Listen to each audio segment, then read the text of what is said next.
If you were to pick on an example which is most relevant to our situation in Sri Lanka, of all the resolutions you just spoke of, which country would you pick? Well, Which country can we learn from? I think what I would suggest is it is important to look at a few conflict situations and learn from each one of them. I think there are unique lessons that can be learned from El Salvador, for example, where the two parties to a conflict, a terrible war, were able to use the good office function of the Secretary General, Perez Equela, and was able to meet in Geneva and continue the war while peace talks were going on. And that is a unique lesson that Sri Lanka can learn from, that whilst war is going on, you can actually begin the talks, set the agenda, set the timetable, look at the issues, identify the main issues, and over a period of time design a framework. And I must say that in El Salvador, the ceasefire came only at the end of the negotiations process. For example, some of the easy things like human rights compliance was implemented at a very much earlier phase in the talks. So this certainly needs to be studied. There are many other. But the Sri Lankan government has tried talking peace while the war was going on. Of course, it resulted in a ceasefire, but as you say, you can talk about peace while the war is going on, but what do we do in our situation? There's a question of not being able to trust the other party. Yes, I think that when it comes to the question of trust, I think there is a situation here in this country where both parties do not trust each other, and where both people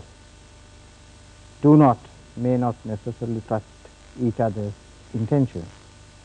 So I think that we need therefore to look at examples of countries where trust building and confidence building, both between the peoples and between the protagonists, have been developed through time. Now, I would suggest, for example, to take South Africa as an example.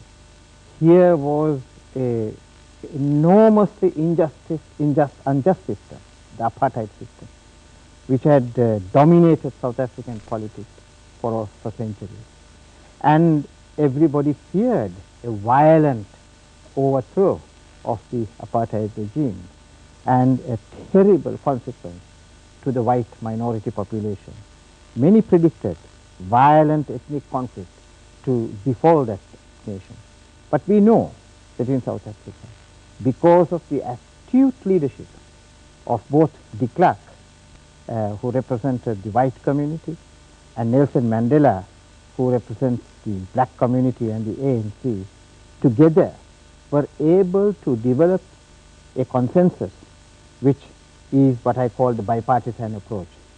And here was leadership at its highest level. Nelson Mandela was imprisoned.